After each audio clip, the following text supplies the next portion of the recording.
Hello, do you like pizza? I'm just kidding, of course you like pizza, but today I actually want to show you something else, namely this French-German specialty called Flammkuchen. Despite some resemblances, it's actually different from pizza in almost every possible way, and those very differences. They make Flammkuchen at the very least much easier to make at home, but possibly, dare I say it, more delicious than pizza.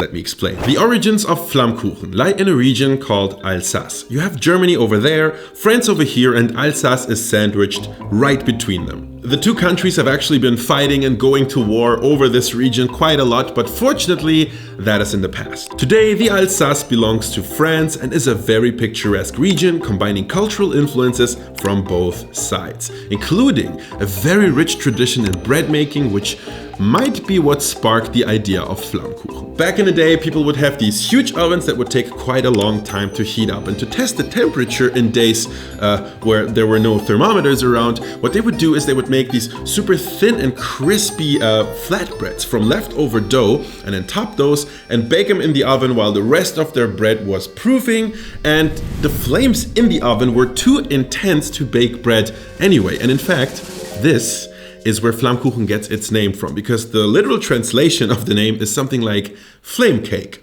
which sounds so perfectly silly that I think I'm going to use the name flame cake from now on. For most of its existence, flame cake wasn't much more than a regional specialty, until the global rise of the pizza in the mid-20th century. The visual resemblance helped to slowly but steadily popularize it as a more rustic, more localized version of the pizza. And by now, Flammkuchen in Germany, or Flammkuchen, I believe, or Tarte Flambee in France, have become parts of their respective national cuisines. But as I mentioned before, the similarities between flame cake and pizza are actually quite superficial. First of all, the dough doesn't actually contain any yeast, which makes the texture drastically different. Instead, recipes call for just flour, salt, water, and a good glug of oil, which makes the dough easier to work with and helps with baking and crisping later on. You also won't need to let your dough rise, but you should still rest it for at least 15 minutes or so to fully hydrate the flour. That timing is so much more convenient. Like, you can actually start making flame cake and then have it in front of you and eat it in under 45, maybe 40 minutes,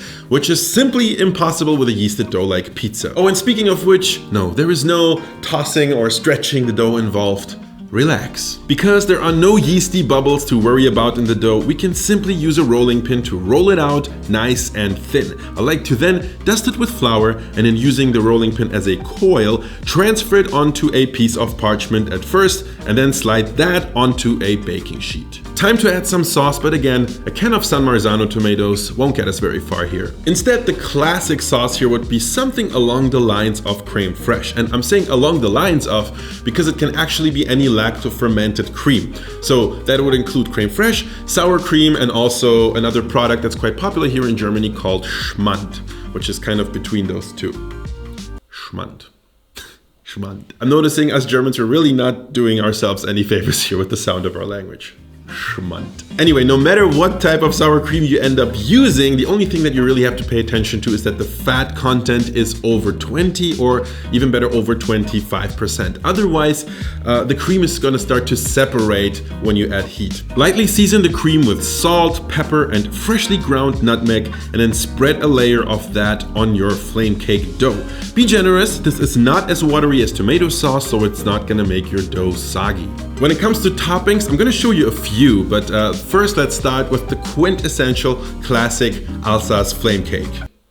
That sounds so stupid. What I really love about it is that it often features both finely sliced yellow onions, which have a very sweet note to them, as well as leeks, which have a very deep umami note. So double allium all the way. Genius. Next, we're gonna go for a dry cured ham, which is very traditional for that part of Europe. And you want to dice that more finely than I did here because I noticed too late. Evenly spread the toppings on your flame cake and bake it at the highest temperature and the lowest rack position of your preheated oven until it's super crispy and the edges are almost burnt. I also highly recommend topping everything with finely minced chives for a fresh and sharp layer of triple allium power before indulging in this fantastically thin and crispy and hearty flame cake. But this was just the beginning. Now think of all the creative, delicious things you can do. For example, you can add salt, pepper, and a good dollop of horseradish to your sour cream. Then you're going to use that as a base and top it with hot smoked salmon fillets and leeks. And then after baking, you can garnish it with sprigs of fresh dill for a northern German or almost Scandinavian touch. Or how about a veggie version? I'm gonna add some grated garlic and a tiny squeeze of sriracha to the sour cream, and then we're topping with sweet yellow onions, grated Gruyere cheese,